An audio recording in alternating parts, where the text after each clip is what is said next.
এই মুহূৰ্তত লৈ আহিছোঁ পলিটিকেল পিক আপডেট। বিজেপিৰ পৰা বিধানসভা নিৰ্বাচন খেলিব প্ৰদ্যুৎ বৰদলৈয়ে।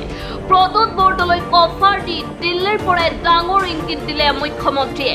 24 ঘণ্টাৰ ভিতৰত সলনি হ'ব পাৰে ৰাজ্যৰ ৰাজনীতি।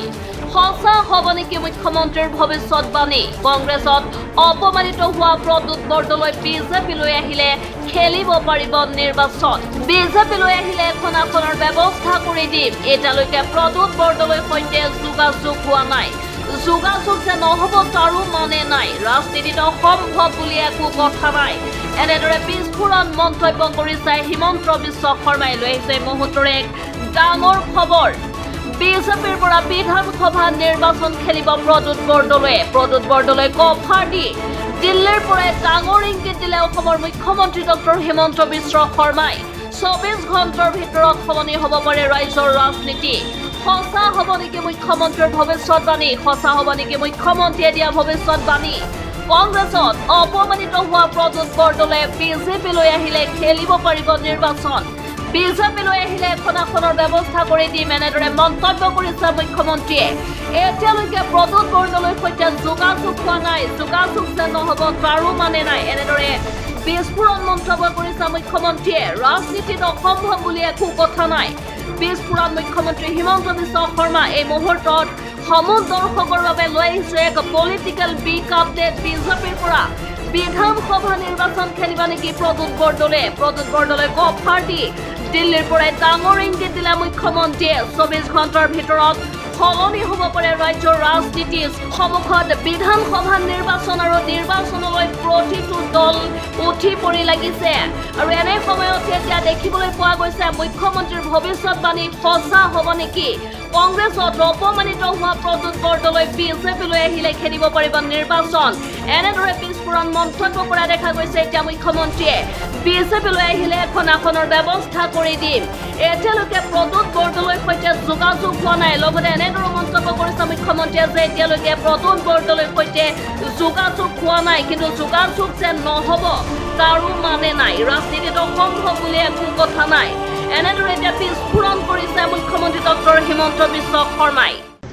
আমাৰ ৰাষ্ট্ৰীয় সভাপতি নীতিন নবীন ডাঙৰীয়াৰ সভাপতিত্বত আজি অসমৰ নিৰ্বাচনৰ দলীয় টিকট সম্পৰ্কত আলোচনা অনুষ্ঠিত হয়। আৰু আলোচনাত BPF আৰু অসম গণ পৰিষদৰ লগত আমি কি ধৰণে মিত্ৰতা কৰিম তাকো চূড়ান্ত কৰা হয়। আৰু প্ৰাৰ্থী তালিকাৰ ওপৰত প্ৰাৰম্ভিক আলোচনাও সামৰণি পৰে।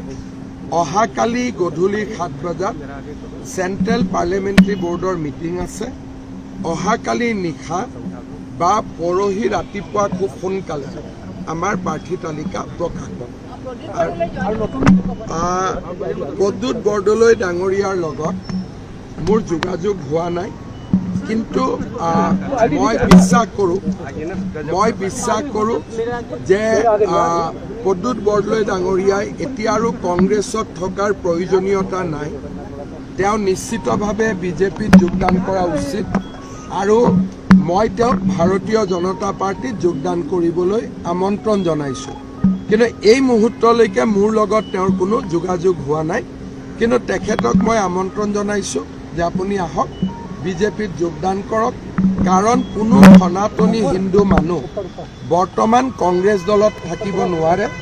ভূপেন বৰাক যি ধৰণে আমি সন্মান দিছোঁ, আপোনাকো আমি তেনেধৰণে সন্মান দিম। আপুনি আহি আমাৰ পাৰ্টিত যোগদান কৰক। বহুত বেছি নতুন মুখ থাকিব, মহিলা প্ৰাৰ্থী থাকিব, সকলো জাতি জনগোষ্ঠীৰ প্ৰতিনিধিত্ব থাকিব। আৰু যুৱ সমাজে ইউথ হয় এইবাৰ বহুত বেছি ৰিপ্ৰেজেণ্টেশ্যন পাব। আপুনি কোৱাৰ দৰে একেখন লিষ্টতে গোটেই তালিকা প্ৰকাশ কৰিব।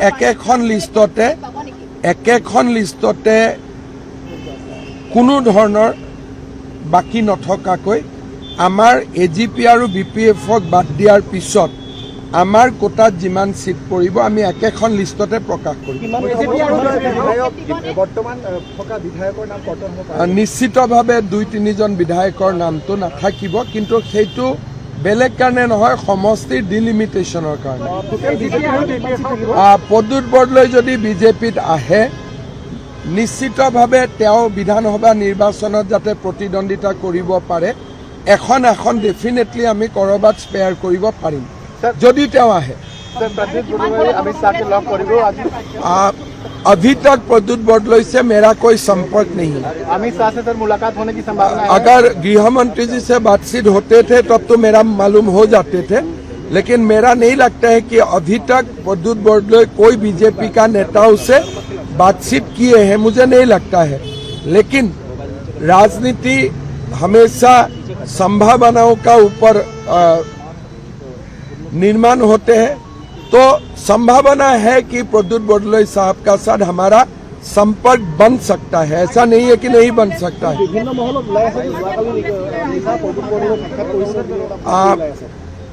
এই মুহূৰ্তলৈকে আমি কথা পতা নাই, এই মুহূৰ্তলৈকে, কিন্তু মই নাপাতো বুলি নকওঁ, আগত গৈ মই নাপাতো বুলি নকওঁ।